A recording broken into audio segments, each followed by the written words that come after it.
Friends of our channel and YouTubers, welcome.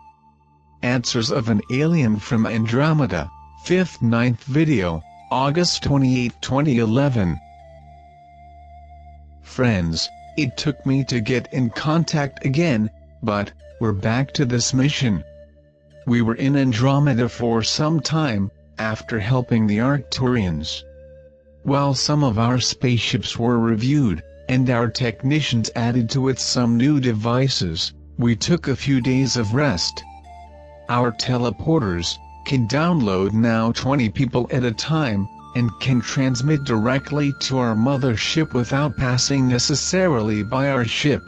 With this technique of redirected teleportation, our ships became more interesting than most. Well, let's start talking. The news is not bad. Most of you are asking about an approaching deadline for shelter. I can say, is to observe the reaction of people to begin to see something strange in the sky. Your governments will try to reassure people, with various fanciful explanations, and most will believe as always. According to latest calculations, the comet LN2 accelerated, an increased centrifugal force potential, so he can lose a lot of debris that is bringing when it starts to curve to the apex of its orbit. This decrease in total mass may be beneficial, reducing the gravitational effects on its passage. In fact, you should worry really about the dwarf star. It has accelerated and will arrive a few days later, during the passage of the comet at its apex. In the case of the mass of the comet to weaken during the turn on the Sun, you will have until early October to take refuge, until the passage of the dwarf star and its planets. After you see the dwarf star and its planets, in October, if it continues accelerating at the current rate, the comet is already past the Earth, at which point you will have to prepare for the larger gravitational effects. This will provide about 4 weeks' time, so you can make your plans. Not ahead with plans more than necessary. You may use this precious extra time to convince more people you trust about the facts until the early October. I understand that changes in the general framework of events must mess with the nervous system to you, but I promise news in real time. Everything in the universe is cause and effect. Sometimes a change in any of the numerous variables involved in an event can change the context of the final end effects. As a final conclusion, the passage of the comet may not be as disastrous as is expected, but will bring gravitational consequences for their alignment, 24, 25 and September 26, which may cause movement of magma and an increase in tectonic activity, earthquakes, tsunamis and volcanoes. During the passage of dwarf star, it will not lose any mass, so it will realign all the tectonic plates, and cause a widespread tsunami, will make the Moon's orbit into an ellipse, and reposition the angle of Earth's axis, defining new geographic poles for the planet. CB, condensed dozens of questions involving the issues below, that I will answer in general, and not personally. How will the society rebuild after 2012? Is a great work. We can help with equipment that will greatly facilitate the re-establishment of all that exists today, but, with clean technologies accessible to all. The new social organization depends on you. Put the right people to organize the various sectors, will be the prerogative of your social organization in each region. The new guidelines for a coherent and unified society will gradually be achieved by joining your regional leaders in a new economy, common to the whole planet. Borders no longer exist. The migration will be free, and respected regional trends. All areas will have the necessary incentives for their population trends, to keep their agricultural, industrial and services, without the need to migrate to other places looking for better living conditions. Many existing things can be reused, much could be improved. New transport technologies will enable the availability of items between regions, with very little operating cost, and this will change the way and speed of development of these regions. Education will be the strong point of the new society, giving the chance of developing all those who wish.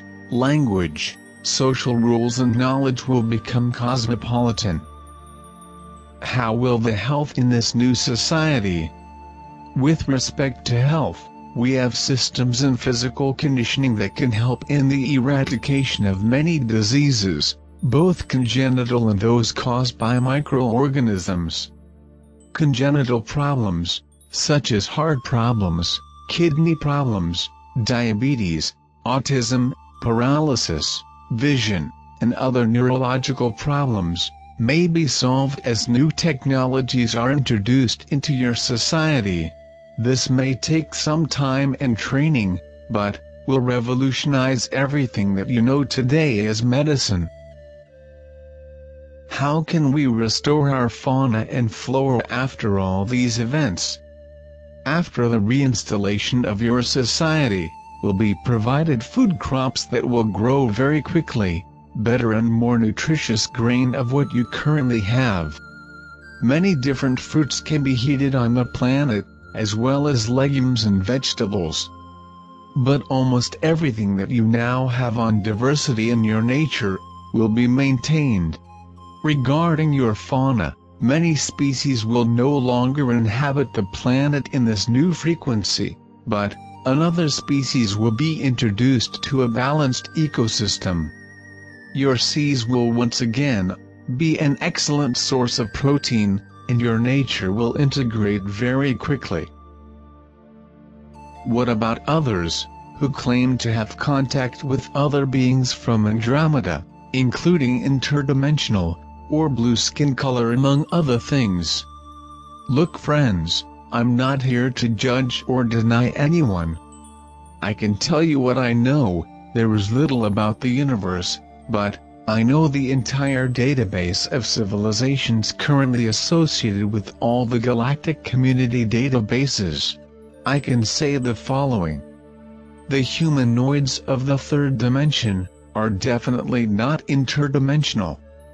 The skin color of the humanoids, ranging from white to gray, yellowish, greenish, reddish, and brownish to darken, I do not know of any blue-skinned humanoid race, much less in my galaxy.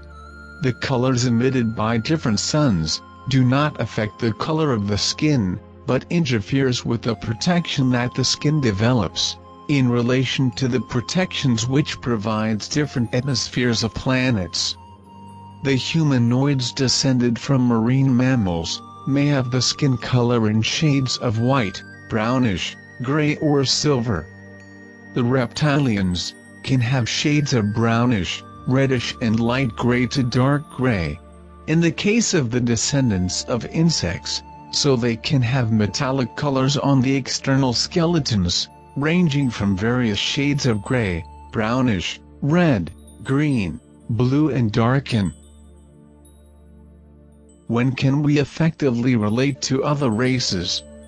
When your society becomes healthy, informed and well integrated, you can then become part of the board of Galactical community, and network with hundreds of other humanoid races that may have issues in common with Earth. After the period of self-balance of the planet Earth, you can go to market goods and services with these other races. You will receive the ICD, an intergalactic certificate of decontamination, and this will be the beginning of relationships with other races, indicating that Earthlings do not represent any danger to other humanoids. Well friends, I have to go to the base of Antarctica, that is also undergoing a major restructuring. I must get in touch soon, with new news. Be well. Thanks for watching. Join our channel. You are welcome there as the internet work.